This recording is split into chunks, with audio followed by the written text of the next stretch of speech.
In this video, we're going to be discussing a very controversial question. Should you use story points? Now, I've been using story points for almost a decade now, and in almost every single team that I worked for, the topic of story points has always been one that divides teams. So in this video, I'm going to give you the good, the bad, and the ugly, some pros and some cons as to should you and your team even consider using story points.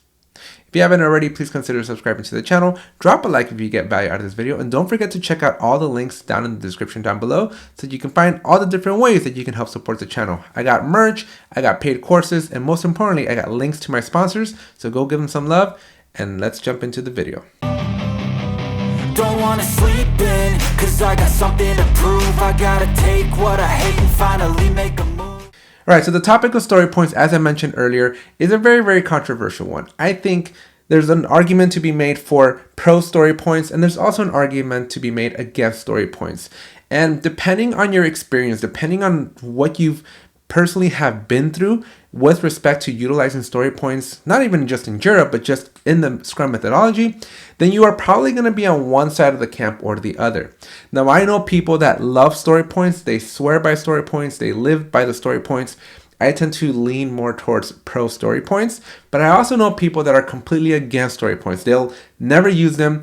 They hate them, and they're just never ever going to use them. Now, I can empathize and I can understand why they go that route. I'm going to try to give you an unbiased, I'm just going to give you like both sides of the camp and kind of help you understand why this topic is so polarizing, why it's so controversial, because believe it or not, like we need to measure something, right? Like story points were there not to become vanity metrics. They're part of the methodology because they help guide you. If you use them correctly, they help you be better because not all work is created equal. And if you can grasp that concept and understand it and appreciate it, that not all work is created equal, then you can see how valuable story points may or may not be for you and your team. But let's start off by talking about 5 benefits of using story points. And then we're going to end the video by talking about 4 different reasons as to why story points might not be good for you and your team. Are you tired of manual backups when it comes to Jira Cloud? If you've ever tried to back up Jira Cloud, then you know that it's not the most intuitive thing in the world. Well, let me introduce you to Rewind Backups for Jira Cloud. This app is made by my good friends over at Rewind, and it basically automates your backups in Jira Cloud. Now, it takes a few minutes to set up, and after that, you can enjoy manual or automated backups, and your data will never be lost ever again. Use the link in the description below to start a free trial. So reason number 1. Estimation. As I mentioned, not all work is created equal. You have to have a way to estimate the level of effort that a particular task, story, bug, epic, whatever you're trying to estimate here, you gotta have a method to be able to understand this.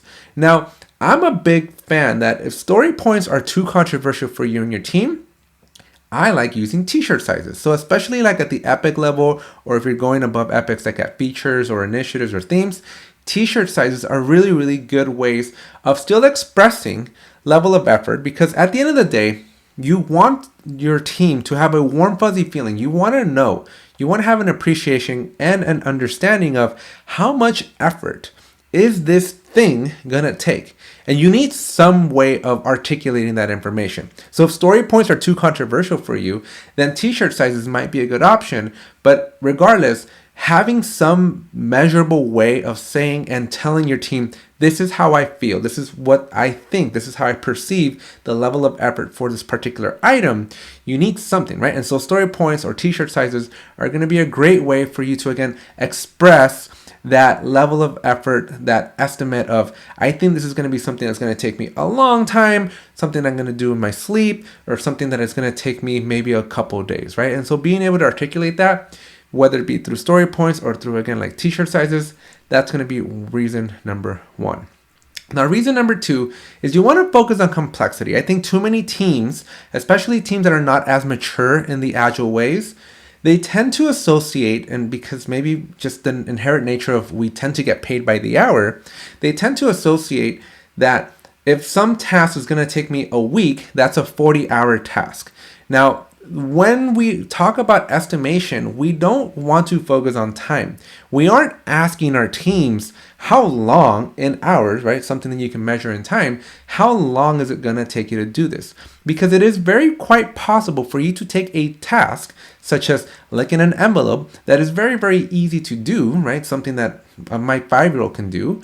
But if you have to do 10,000 of those over the sprint, then you're probably going to take a very, very long time.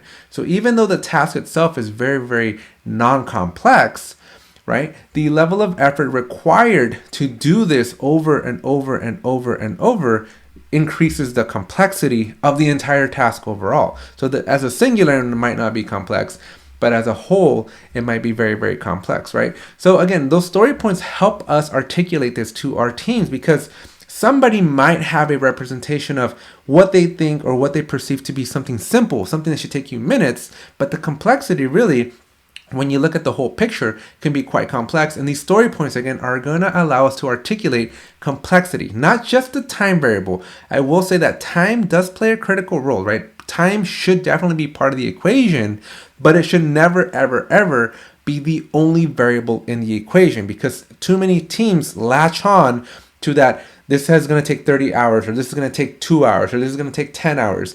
And I've also seen scenarios where a 2 is 2 days, and a 5 is 5 days, and an 8 is 8 days, right? Like, those are just not healthy ways of using story points, which tend to burn people. They tend to scar people and tend to move them over to the camp of, we don't use story points for those reasons. But if you really looked at the story points, again, from just a complexity perspective and trying to help your team understand, hey, this is a pretty big mountain you're asking us to move here, then those story points become a little bit more important, because, again, they just help express that complexity.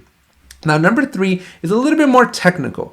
Jira, if we're zooming into just the tool, is a tool that is designed specifically when you pick the Scrum project template. Jira is designed to leverage those story points. So in your board, you're going to see a spot where you can populate the story points. When you're planning out your sprint, it's going to auto calculate those total story points for the entire sprint and by team members if you choose to assign those stories to individual contributors.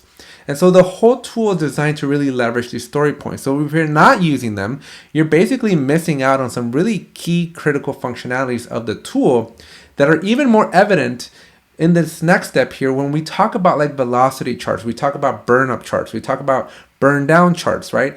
All of the other metrics and reports that are built into Jira, these are baked out of the box into the tool. Those depend and rely on those story points being there. So if you don't use the story points, right? So if you're in the camp of, oh, we're not pro story points, well, you're leaving a lot of key functionality that is built into this tool that you're paying for off the table. And to me, that seems a little bit silly, right? I would rather have a hard conversation, a heart-to-heart with your team, and figure out how do we make story points work, because then we can leverage the tool for all the power that it gives us.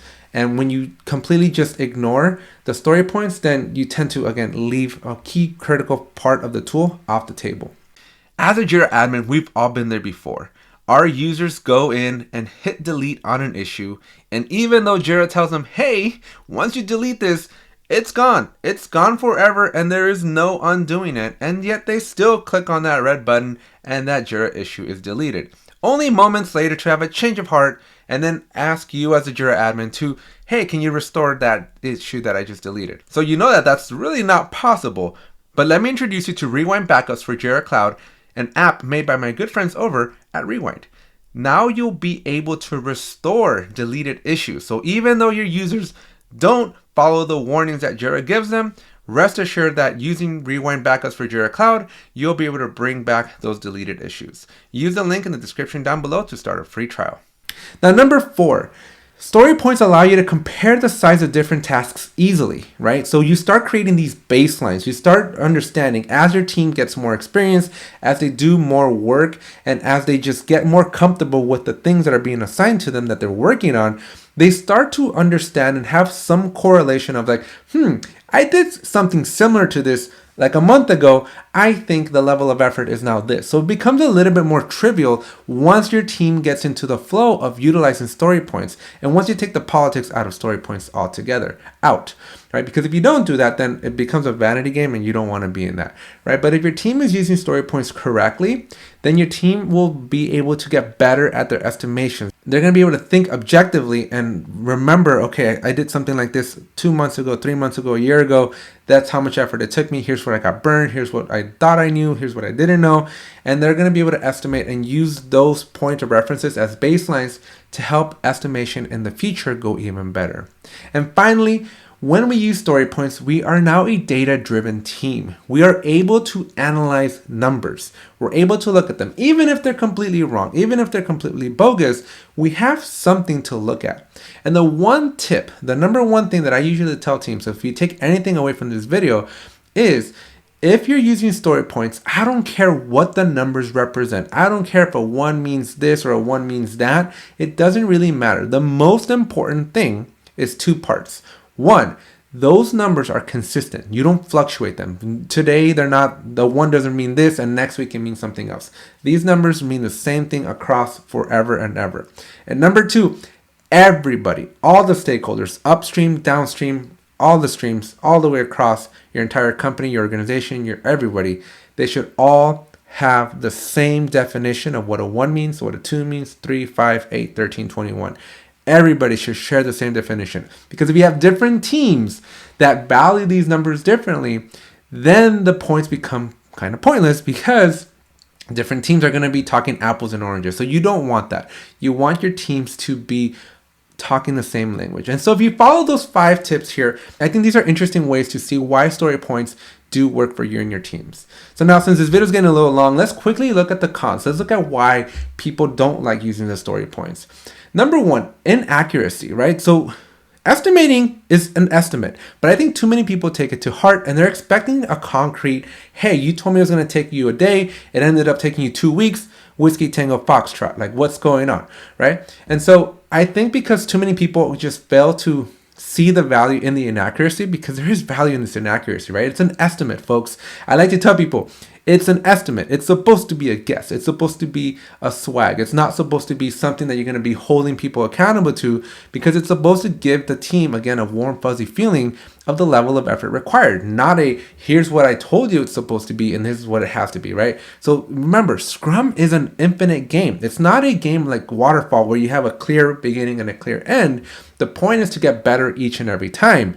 Not say, hey, I told you it was going to take me 2 days and then ended up taking me 10 days. So now I got to get punished. So that, for that reason, like that's always a bad way, right? So if your team is expecting accuracy in these story points, then you're probably going to be better off not using the story points because it will create more friction.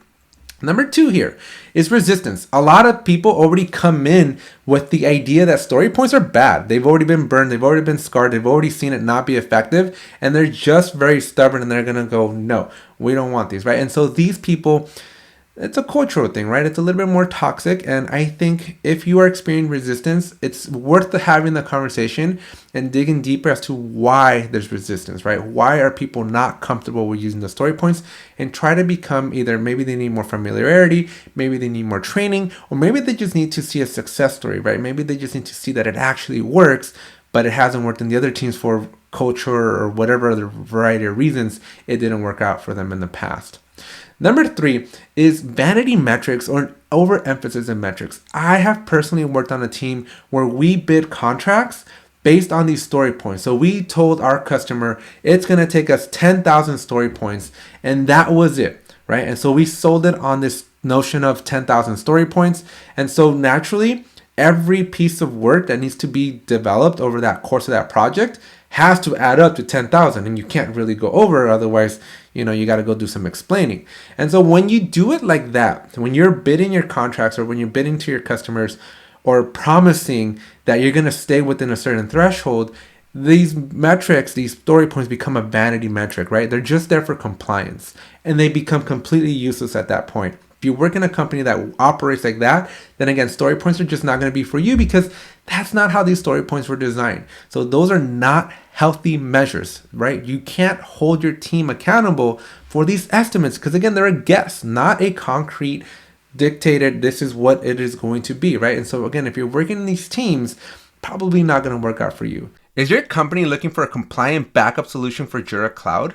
then look no further than Rewind Backups for Jira Cloud, made by my good friends over at Rewind. Rewind is proudly SOC2 compliant, and data is encrypted in transit and at rest using TLS 1.2 and AES 256. Crush your security and compliance requirements and get started with a free trial of Rewind Backups for Jira Cloud. Use the link in the description down below. And then finally, simplicity, right? Some teams just want to operate their wild, wild west. They just don't want to be bogged down with the notion of, I have to think about it, right? I have to figure out some estimate, right? I'm just going to do it. I'm just going to let life take me wherever it goes, and we'll see where we land, right? I don't necessarily agree with all these ideas, right? But these are just some of the things that I've seen in my career, some of the examples that I personally have witnessed over my 10-year career here using story points. And so my takeaway from the cons, right? If you're going to opt to not use story points, again, as I mentioned at the very beginning of this video, I'm very pro story points, right? I'm very much in favor of using them. And what I will say, and this might be a little bit polarizing, might be a little controversial, so let me know in the comment section if I ruffle some feathers with you, right? But what I will say is that if you are not pro story points, right? If you really just hate these story points and you just don't want to use them, then I would have a bigger, deeper conversation with you and your team, because not being able to have these conversations as to why there's value and benefit in the story points is a sign to me of a cultural conflict, right? It's a sign of immaturity in your leadership. It's a sign that people aren't there to work as a high performance team. Folks that don't want to use the story points, in my experience, right, just from what I've seen over my 10-year career here, is that the teams that are very much polarized towards let's not use story points because we can't make them work are signs usually of weak leaders and toxic environments that I just don't even want to work in, right? So if your team is not using story points, I would take a step back and evaluate your team dynamic, right? The team culture. How do you feel working with your team? Is it a place where you feel like you can express yourself, where you can work and, be challenged and challenge up and down, right? Or is it a place where it's like a little bit more dictatorship, right? It's where you do what you're told to do and that's it, the end of the story, right? And so I think those story points, I think this is why it's such a polarizing topic, because most teams are going to be swaying one way or another. Either you're going to work for a great team that enables collaboration and exploration and really truly embraces the principles of Scrum, or you're going to work in a team that's a wannabe Scrum and they're just putting in a waterfall project inside of sprints. So let me know in the comment section, which team do you typically work for? Where do you fall? And if you are opposed to any of the ideas that I presented, again, let me know in the comment section. I'd love to do follow-up videos if this is a topic that is of interest to you. Anyways, that's it for this video. If you enjoyed it, make sure you smash that like button and make sure you subscribe to the channel. Don't forget to check out all the different links down in the description section below. Check out the merch store, check out the paid courses, and most importantly, check out all the links for my sponsors so you can help support the channel and keep these videos coming for you for free. Anyways, that's it for this video, and I'll see you in the next one.